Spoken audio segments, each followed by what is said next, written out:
session. The first talk is about highway driving. In your case, as a student driver, you have not yet really experienced driving along the highway. Because when you took your actual driving lesson, you were only limited inside the city, which is stop-go driving. In your own observations, which is more dangerous, highway driving or city driving? Highway. Inside the city, there is always traffic congestion. Whereas along the highway, there is no traffic, which is more dangerous now. Of course, you are correct. Highway driving is more dangerous than city driving. Why? Inside the city, since there is always traffic congestion, you cannot really increase your speed. Everybody is running slowly. So in case of traffic accident, it's just a minor traffic accident. Whereas along the highway, whether you run slowly or not, all the other vehicles are moving fast. So in case of traffic accident, it's always fatal traffic accident. That is why highway driving is more dangerous than city driving. Next question. As far as highway driving is concerned, which is more dangerous again? Driving in a straight road or driving in a curved road? You think driving a curved road is more dangerous, isn't it? But in actual practice, it is the opposite. It is more dangerous to drive in a straight road than in a curved road. Why? Let's say you are running 100 kilometers per hour, and then suddenly you are approaching a sharp curve. What do? You have to slow down. You have to reduce your speed. You cannot negotiate the curve running 100. So while negotiating the curve, maybe you are now running 20, 30 kilometers per hour. So in case something happened to you, since you are just running slowly, it's much easier on your part to control and stop the vehicle. Whereas if the road is straight, what would be the tendency for the driver?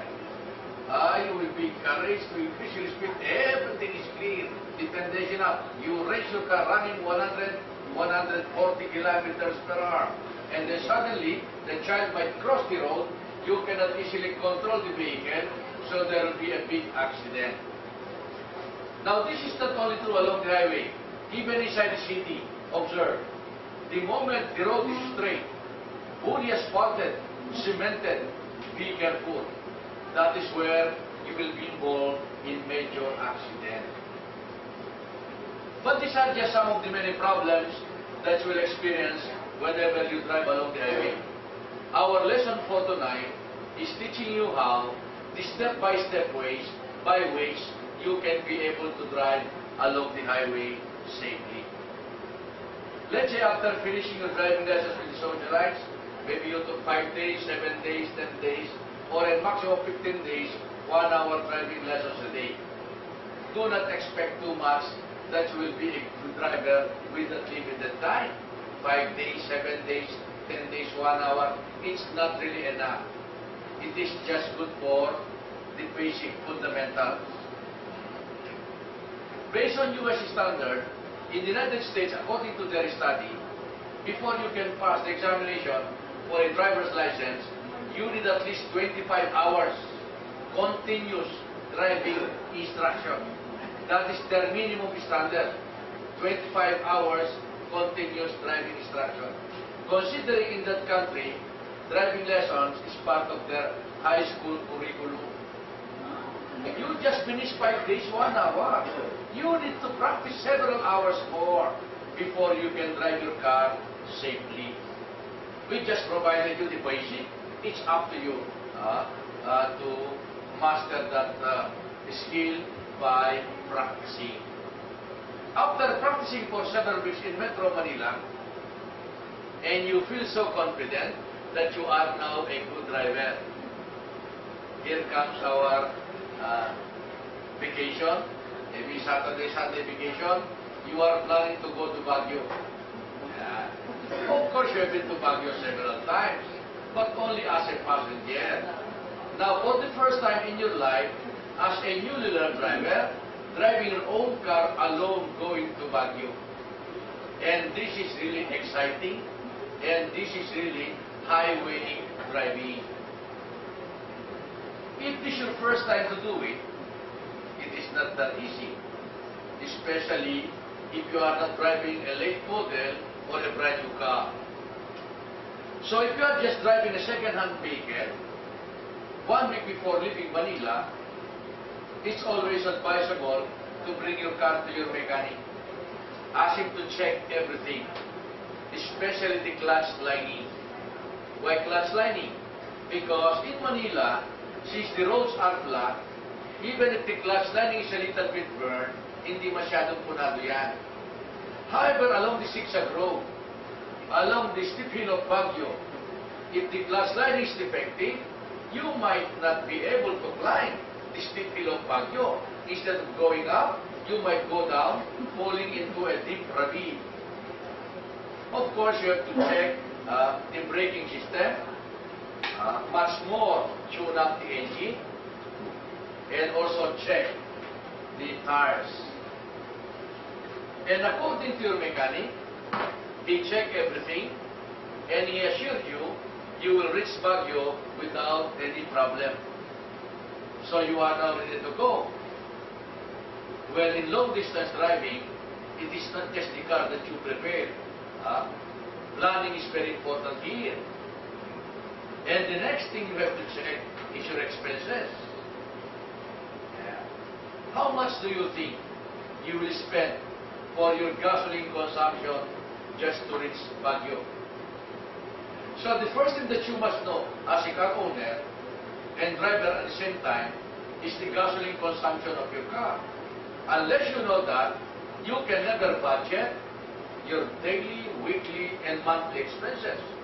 How do you know whether your car is giving you 10 kilometers per liter, 12 kilometers per liter, or 14 kilometers per liter? It's so easy to do that. As a car owner, this is the first thing that you must do to do the gasoline consumption of your car. How? This is the correct way, the proper method to check your gasoline consumption. And you have to remember this because it's very important. One early morning, before going to your office, you go to a gasoline station near your place and then buy gasoline full tank.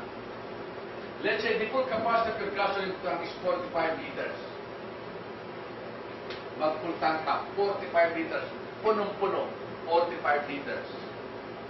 After paying the full amount, before you leave the gasoline station, you look inside your speedometer.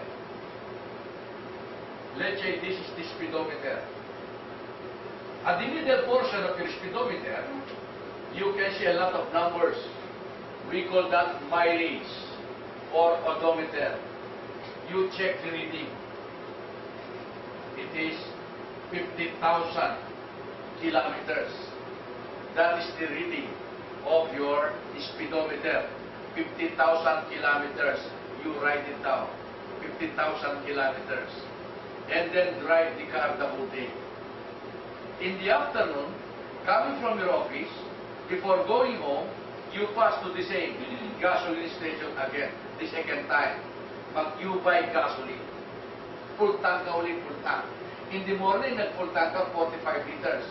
After using it the whole day, mag-full tank ka ulit. After 5 liters, nag-full tank na. What is the meaning of that? You consume 5 liters the whole day. Check the second reading. What is the reading? It is now 50,050. In the morning, the reading is 50,000. In the afternoon, the reading is 50,050. That means you drove 50 kilometers the whole day. Out of these 50 kilometers, you consume 5 liters.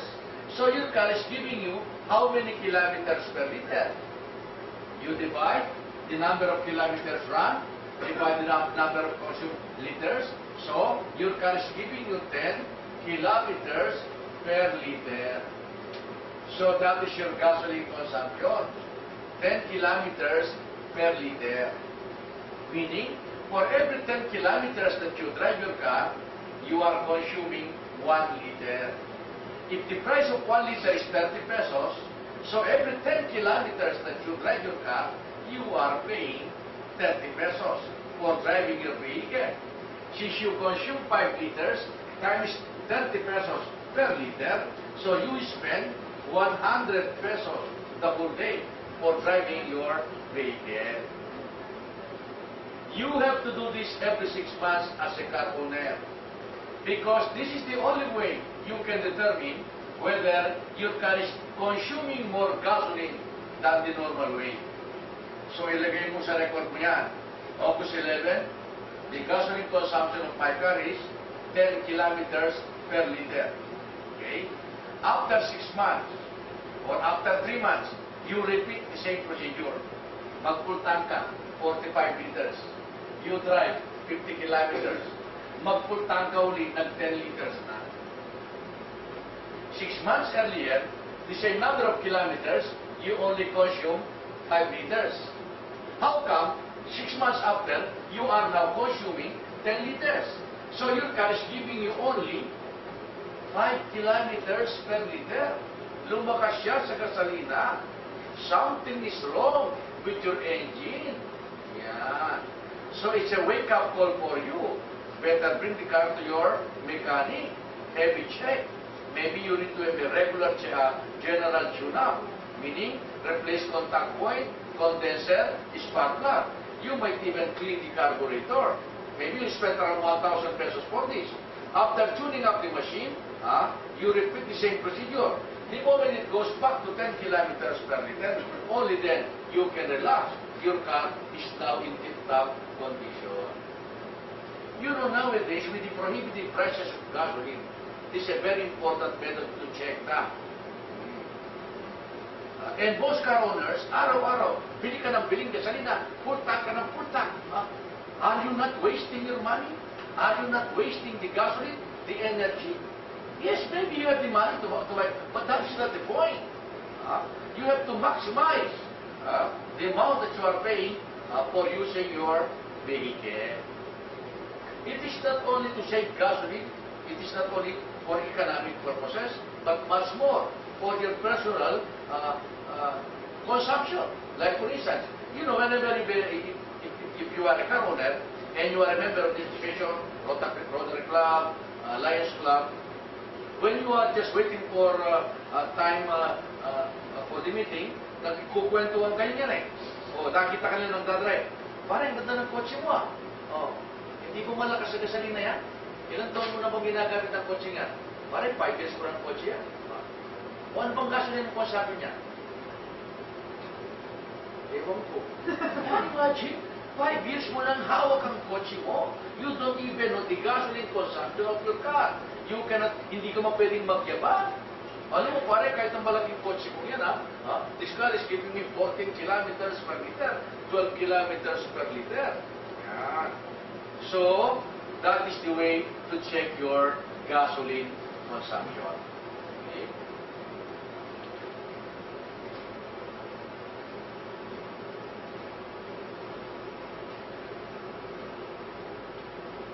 So your car is giving you 10 kilometers per liter. You are planning to go to Baguio. Let's say Manila Baguio is 300 kilometers. Your car is giving you 10 kilometers per liter. You will be traveling 300 kilometers. How many liters needed to reach Baguio? You divide 300 kilometers divided by 10 kilometers per liter, you need 30 liters one way. Another 30 liters back to Manila. Another 20 liters touring the city. Siyempre, mamamasyal ka rin. Kung Ayuta, you go to Mansfield, like this. So, approximately, you need 80 liters. How much is the price of gasoline? Times 30 pesos na lang, kamo. Times 30 pesos. Magkano? 2,400 pesos just for your gasoline consumption alone if you travel 300 kilometers. So with that, are you willing to spend 2,400 pesos just to reach Baguio? So before you decide to drive your own car, you get the telephone directory. Call the Victory Liner Bus or Sunshine Tours or Filtranco, or Dangwa. Inquire, how much is the air-conditioned bus, one way going to Baguio? Palagay mo, 300 na, one way. Another 300 back to Manila. So if you leave your car at home, you take the air-conditioned bus with television in front, reclining seat, curtain all around, you only spend 600 pesos. And you will not be the one driving that bus for 6, 7, 8 hours drive. You are being driven by an experienced, skilled driver. If you don't want to see the view, you just close the curtain, you recline the seat, you sleep. You are like inside an airplane. Or if you are excited, you open the curtain, you can see the mountain. By the time you reach Baguio, you are still fresh and relaxed, as if you did not even leave Manila at all. Whereas if you drive your own car, 2,400 pesos just for your gasoline consumption alone. Hindi pa kasamang toll gate dyan. Yeah. So, you will be the one driving the car for 6, 7, 8 hours, depending upon the traffic situation, non-stop driving until you reach Baguio, hoping you reach Baguio alive. By the time you reach Baguio, you are already tired and exhausted. You could not enjoy the trip anymore. So with this thinking, remember, in long-distance driving, based on experience, it is always cheaper and safer for you to leave your car at home and take the air-conditioned bus. Because what is exciting only in long-distance driving is the first 1 hour. Siyempre, pupunta ka ng Baguio Bagong ligo ka, alas 4, nag-almusal ka, tapos magpapakyo ako. Siyempre, excited ka. 1 hour, okay ka eh. Second hour, sumasakit na yun. Third hour, talagang masakit na. Yan. Fourth hour, lumilit na yung mata mo. It's normal in long distance driving. Why? Because the number one problem in highway driving is, we call it highway hypnosis. The highway will surely hypnotize you. Your eyes are open for 6 hours. On the 5th hour, babagsak ka sigurado. Maya-maya, inaantok ka na. Maya-maya, lalo na kung pagbutab ka na launa, alas 2 ng hapon, under the heat of the sun. Kaya maya-maya, na-disgrasya ka na. Kaya maraming nababang na sa highway because of that.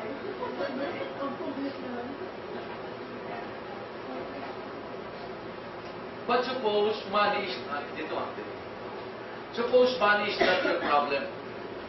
Your intention in going to Baguio is not to save gasoline, it is not to save money. You have only one intention in going there. What is that? To try your skill as a newly learned driver. Tinuruan lang akong 5 minutes hanging sa socialite. Ngayon, maghahanging ako doon maghapon. Hindi kaya ako mahuhulog sa bangi. It's always a challenge for every newly learned driver to be driving along the zigzag road. As if, unless you drive along the zigzag road, as if your driving is not yet complete. The same thing is true if you grew up in the province, where you learn how to drive in your own town, Baguio, atrasabante, natuto ka. And you are always looking forward by the time you can drive in Manila. As if Manila is the testing ground. And that is really true. The moment you learn how to drive in Manila, it's a good sign that you are really a good driver. Kaya nga, pag ang lisensya mo galing sa Manila, may konti kang kaibangan. And that's really true. You cannot deny that. Lahat ng klaseng problema ng driving, makikita mo rito.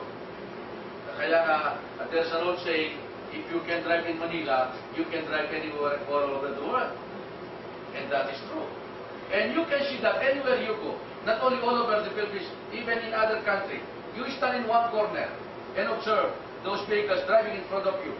By watching the way he drives his vehicle, you can easily determine whether the passing car is being driven by a Manila driver or a provincial driver. How do you know that? Okay, you go to Cagayan, you go to Cebu, you go to Baguio. Any time of the year, you stand along the session road and observe those vehicles driving in front. You can check whether the passing vehicle is a Baguio driver or a Manila driver. How? Generally speaking, provincial drivers are more courteous. They follow traffic rules and regulations. If the traffic light is stopped, they will surely stop. If there are pedestrians crossing the road, they will stop, give way to pedestrians. If they are eating something, banana or money inside, they will keep their basura inside. If they are smoking, they don't throw away the cigarette butts outside the window. Kaya mas malinis sa probinsya. Now here comes a Manila driver. Ibang kumito siya eh. Lumilipad siya. Lumilipad. The traffic light is stopped. He will not look at the traffic light. May pulis pa. Pag walang pulis, igogo niya. Ay, Diyos ko. Siguradong tiga Manila yun. Yan ang nalibay natin. Ang mga tiga Manila, galit na galit sa pedestrian. Sa probinsya, lahat ng pedestrian, they will give way. Ang tiga Manila driver, pag maganda ka, pag pinigyan ka, sige, miss, sige. Sige. Pagpangit ang pangit mo, tumatawag. Yan. Kaya ito, parang tayo nagpapasinter sa kalsada. Pag tumatawid ka, we don't respect pedestrians in Metro Manila. Everybody's passing. You are always in a hurry. So you are really determined. Okay? You are decided to try this highway driving going to Baguio. There are two ways to reach Baguio by land. One, you can use the old highway, which is the MacArthur Highway, which is a two-lane road, salubungan niya. In 1960s, 1970s, this is the only route going to Baguio. There is no alternate route. At the time going to Baguio during Holy Week time, it will take you 12 hours, 15 hours. You have to pass all these small barriers of Bulacan, Pampanga, Pangasinan, and Tarlac. Kaya nga nauso yung mga kutsintaryan sa kay mga sa may kawayan because of that. But when they opened the new highway, it's so easy to go to Baguio. The North Expressway. If you are familiar with the North Diversion Road, there is a big island at the middle, separating both ways. Number 1, number 2 service road going to Manila, going to the north. Number 1, number 2 service road going to Manila. If you are planning to go there at night and you are not using a late model vehicle, you better use the MacArthur Highway. Because in case you experience engine trouble along the MacArthur Highway, you can easily ask for help along this place, sa this place. Dito, pag nasiraan ka sa gabi rito, maraming multo rito. At mumultuhin ka talaga, Ang unang magmumulto ay mga towing service, offering their exorbitant fees to tow your car out. Mechanics offering services, pero tatagayin ka sa presyo. But the problem with the MacArthur Highway is a two-way road, salubungan yan. All vehicles are allowed to enter this place. Kalesa, magbubote, magbabaka, lahat. Yan. So for every one block, there is an intersection. For every intersection, there's a traffic light. For every traffic light, there's a policeman. So it is stop, go driving until you reach Dao area. By the time you reach Dao, it's already 4 hours. It's really a bother. But here, in 45 minutes, you are in Dao from Balintawak. Why? Because along this highway, there are no intersections, no traffic lights, no pedestrians, no policemen. Not all vehicles can enter. It's a free-flow highway all the way until you reach Dao area. But you have to pay the price for using this highway. And they increase the toll fee, which is 203 pesos just to exit. Another 203 pesos to go back. So 406 pesos. Before 406, that's more than enough for your gasoline consumption. Ngayon, toll gate pa lang yan. Ito, it's free. But 4 hours ka naman. Yeah. So I would rather pay 203 pesos to save time and gasoline. But in your case, you are just a newly learned driver. First time to be driving along this super highway. And there are certain rules that you have to follow strictly, which are not sometimes applicable inside the city. So we have to teach you how to use the proper way to use this highway. Especially if you are planning to go off-road, so you have to discipline yourself. We have number 1, number 2, service road. Under the rules of this highway, always keep to the right. Always stick to this number 2 lane at all times. When do you use the number 1 lane? Only for passing or overtaking another vehicle. After passing, you have to go back to your lane. And always see to it that this number 1 lane is always open at all times.